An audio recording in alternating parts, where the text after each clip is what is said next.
5월 14일 오늘 만나 성경 말씀은 에스더 3장 1절에서 6절까지의 말씀입니다. 이런 일들이 있은 지 얼마 뒤에 아하수에로 왕은 아각 사람 하므다다의 아들 하만을 등용하여 큰 벼슬을 주고 다른 대신들보다 더 높은 자리에 앉혔다.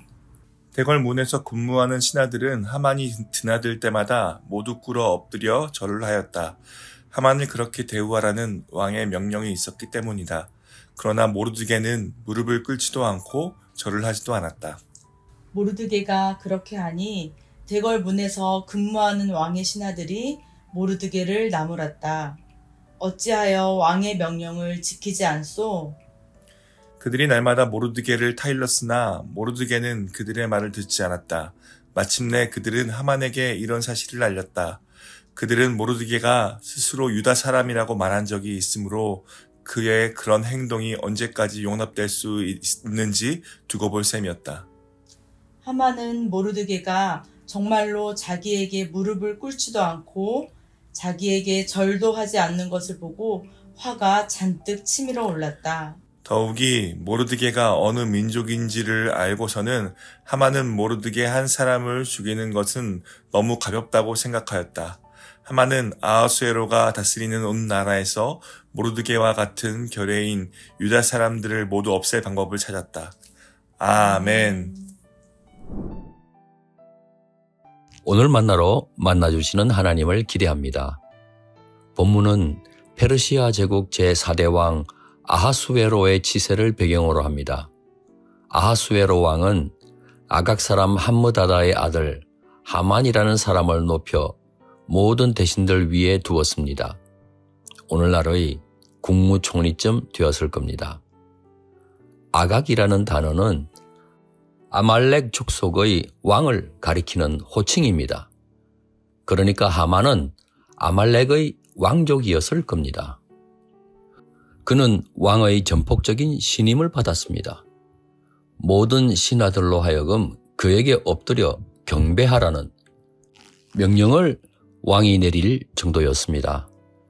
한편 바벨론 제국 시대에 포로로 끌려온 유대 사람들의 후손 모르드게는 바벨론 뒤에 일어난 신흥 페르시아 제국 치하에서 나름 성공했습니다.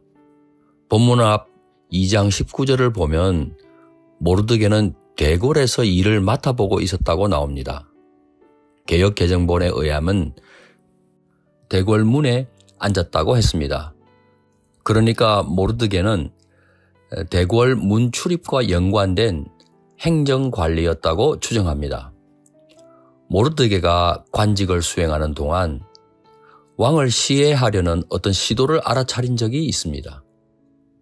그 즉시 왕비가 된 사촌 여동생 에스더에게 알려 왕의 시해를 막는 엄청난 공을 세웠습니다. 그 일은 궁중일기에 기록될 정도였습니다. 하지만 왕은 모르드게 덕분이었다는 왕비 에스더의 말을 흘려들었던 모양입니다. 모르드게는 어떤 포상도 받지 못했습니다. 하지만 상 받기 위해 한 일은 아니었기 때문에 그는 전혀 억울해하지 않았습니다. 어느 날 하만은 모르드게에 대한 보고를 받게 됩니다. 하만이 대궐문을 통과할 때마다 모르드게가 절하기는커녕 무릎도 꿇지 않는다는 것이었습니다. 하만이 자신의 눈으로 직접 확인하게 되자 격분을 이기지 못합니다.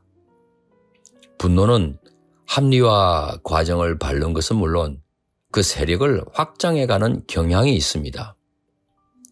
모르드게가 이전 바벨론 제국 때 포로로 끌려온 유다 사람의 후손이라는 사실을 알고는 모르드게를 향한 하만의 분노는 그 민족 전체를 향해 치닫게 됩니다. 전 유다 사람들까지도 멸절시키겠다고 하만은 마음을 먹습니다.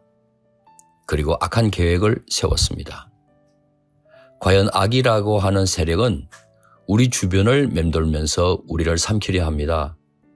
우리를 삼킨 다음에는 악의 세력은 더욱 증폭될 수 있습니다. 깨어 기도하는 가운데 악은 그 작은 싹이라도 단호히 대처해야 하겠습니다. 그런데 모르드게는 어찌하여 왕의 명령을 어기고 하만에게 절하지 않았던 겁니까? 이는 신하의 도리를 다하지 않는 불충일 뿐만 아니라 왕의 지시를 거스르는 항명 아닙니까? 하지만 하만이 아말렉의 왕족이라는 사실을 기억하면 좋겠습니다. 아말렉은 저 옛날 광야길을 걷던 이스라엘을 가장 잔인하게 공격했습니다. 뒤에 떨어져 걷고 있던 노약자들부터 도륙했기 때문입니다. 하나님께서는 역사에서 그 이름을 지워버리겠다고 하셨습니다. 이스라엘의 초대 사울 왕에게도 아말렉을 진멸하라고 하셨지 않습니까? 사울이 그 명령에 순종하지 않는 바람에 결국 폐위까지 당하지 않았습니까? 여러분, 아무리 불신 세상의 권세자라고 해도 우리는 그 권위에 순종하는 것이 맞습니다. 하지만 권세자가 하나님을 거스르도록 요구할 때는 단호히 맞서야 하는 겁니다. 모르드게가 하만에게 절하지 않은 것은 단순히 개인 감정이나 민족 감정 때문이 아니었습니다. 그것은 신앙적인 결단이었습니다.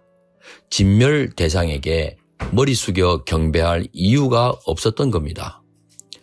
모르드게는 세상 권력 앞에서도 흔들리지 않는 굳건한 반석 같은 신앙인이었습니다. 왕의 명령과 주변 사람들의 압력에도 불구하고 자신의 신앙을 굳건히 지켜내었습니다. 그의 용기는 자존심이나 고집에서 나오는 게 아닙니다. 유일하신 하나님에 대한 깊은 신뢰에서 비롯된 것입니다. 그는 과연 유일하신 여호와 하나님을 목숨 바쳐 경배하는 예배자였습니다. 사랑하는 성도 여러분, 오늘 우리도 모르드게처럼 악의 세력에 맞서 싸울 영적인 준비는 되어 있는지 스스로 질문하고 싶습니다.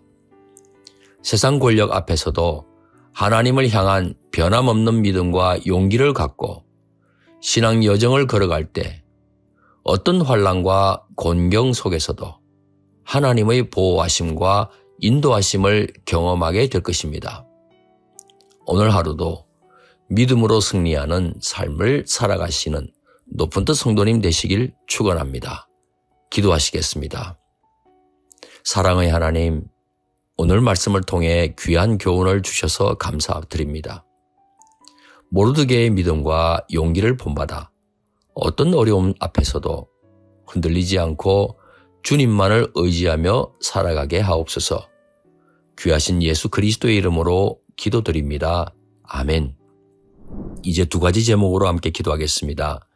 첫째, 오늘의 말씀을 따라 기도하겠습니다.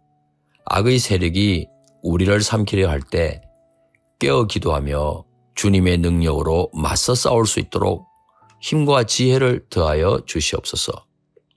둘째, 다음 세대를 위해 기도하겠습니다. 불의한 세력을 두려워하지 않고 하나님을 의지하여 당당하게 맞서가는 다음 세대가 되게 하옵소서. 이 제목으로 기도하신 후에 개인 기도를 계속하시겠습니다.